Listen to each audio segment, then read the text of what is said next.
চলন্ত ট্রেনে উঠতে গিয়ে দুর্ঘটনার কবলে এক ব্যক্তি। ঘটনাটি ঘটেছে বেলডাঙ্গা স্টেশনে। জানা যায়, সোমবার সন্ধ্যায় বেলডাঙ্গা স্টেশন থেকে আপের দিকে ট্রেন ছাড়ার সময় চলন্ত ট্রেনে উঠতে গিয়েই প্ল্যাটফর্ম ও ট্রেনের মাঝে ঢুকে যায় দীপক রায়চৌধুরী। ঘটনার পর ট্রেন থেমে গেলে স্থানীয় ও রেলের কর্মীদের উদ্যোগে তাকে উদ্ধার করে বেলডাঙ্গা ব্লক স্বাস্থ্য কেন্দ্রে নিয়ে যাওয়া হয়। বর্তমানে তিনি চিকিৎসাধীন অবস্থায় মুর্শিদাবাদ মেডিকেল কলেজ ও হাসপাতালে রয়েছেন। মানসিক স্বাস্থ্যের জন্য সবার আগে যে নামটি মনে ভেসে ওঠে, সুস্থ মনের ঠিকানা মনোবীক্ষণ। যোগাযোগ নাম্বার 7477799513।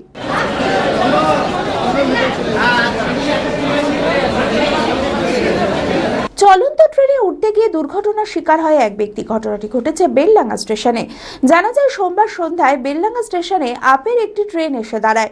কিছু সেকেন্ড দাঁড়ানোর পর ট্রেন ছাড়ার সময় চলন্ত ট্রেনে উঠতে গিয়ে প্ল্যাটফর্ম ও ট্রেনের মাঝে ঢুকে যায় বহরমপুরের বাসিন্দা দীপক রায়চৌধুরী। ট্রেন থেকে নামতে যে ছেলেটা প্ল্যাটফর্মে নামতে যে ফাঁকে ঢুকে যায়, ঢুকে এখন ওটা কাটাকুটি করে তবে এখন বাইরের লাইন নাই। এটা বেলডাঙ্গা স্টেশন ভালো আছে, এখন ভালো আছে। তো চাপ তো করবেই, কোথাও যন্ত্রণা তো করবে, চাপ ধরে আছে, যন্ত্রণা করবে না। মাঝাতে ধরে আছে। ওকে উদ্ধারের কাজ চলছে, তাই উদ্ধার হয়ে যাবে। মানে সেরকম মানুষটা এখন সুস্থই আছে। তাই তো? কি হয়েছে? মানে আমরা যখন আসি তো ট্রেনে প্রচন্ড ভিড় ছিল, আর খুবই অল্প সময়ের জন্য দাঁড়িয়ে ছিল ট্রেনটা। তো প্রচন্ড ভিড় থাকার কারণে পাঁচ স্লিপ কেটে মানে ট্রেনের তলে ঢুকে যায়। তারপরে মানুষজন আসে, তারপরে এসে সবাই মিলে সাহায্য করে ডালা নিয়ে কাটার পরে তারপরে মানুষটা উদ্ধার করে। হ্যাঁ, ট্রেন সঙ্গে সঙ্গে দাঁড়িয়ে গেছিল। ট্রেন দাঁড়িয়ে গেল কিভাবে, যে জানতে পারলো কিভাবে? মানুষজনের দাঁড়িয়ে আর কতক্ষণ ট্রেনটা দাঁড়িয়েছে মনে হয়? 1 ঘন্টার উপর হয়ে গেছে। না, স্টপেজ কতক্ষণ দাঁড়িয়েছিল? যাত্রীর নামাজ 30 থেকে 40 সেকেন্ড এরকম, বাস 1 মিনিটও হবে না। মানে বলছেন ওই জন্যই দুর্ঘটনাটা ঘটেছে। আমাদের একটাই বক্তব্য যে ট্রেনের টাইমটা একটু যেন বাড়ানো হয়, এই জন্য মানুষ দুর্ঘটনা বেশি হচ্ছে।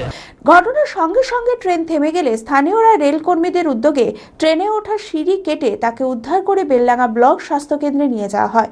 বর্তমানে তিনি প্রাথমিক চিকিৎসার জন্য মুর্শিদাবাদ মেডিকেল কলেজ ও হাসপাতালে রয়েছেন।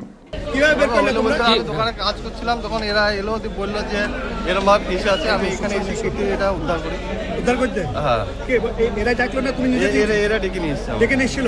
তোমার কোথায় উদ্ধার করে কেমন আজকে যে বেঁচে আছে তো? হ্যাঁ, বেঁচে আমি গ্রিলের দোকান উদ্ধার বলতে গেলে ফিসি ছিল, আমি ওই যেখানে ওটা কেটে ওটা খুলে দিই। কেমন লাগছে এবার যে উদ্ধার করে? কেমন লাগছে আপনার? কিভাবে আটকে গেছিল? মানে ঢুকে গিয়েছিল, মানে সিঁড়ির কাছে আটকে ছিল। হ্যাঁ, তার জন্য মানে চাপে আটকে ছিল, কোনোভাবে বেরিয়ে ছিল না, তার জন্য কেটে কতক্ষণ লাগলো? প্রায় 1-1.5 ঘন্টা। কিভাবে করলেন? কিভাবে কেটে কি কাটলেন? কি গ্যারেন্ডারে কেটে পয়ঠু কাটলাম। ওইটা কেটে মানে ট্রেনের পাদানি কেটে দিলেন। কতক্ষণ টাইম লাগলো এটা? এটা মোটামুটি কাটতে তোমার 20 মিনিট টাইম লাগলো নাকি? আর এই যে লোকটা কি এখন সুস্থ আছে? সুস্থ আছে লোকটা? সুস্থ আছে। কোথায় লেগেছে মনে হয়? মাঝাতে লেগেছে। মাঝাতে পড়ে গেছিল ট্রেন থেকে নামতে গিয়ে?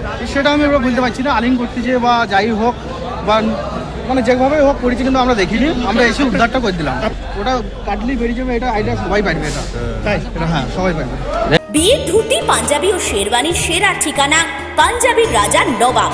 ঠিকানা 28 মুরারি মোহন সেন রোড, খাগড়া, বহরমপুর, মুর্শিদাবাদ। যোগাযোগের নম্বর 9732 888 000।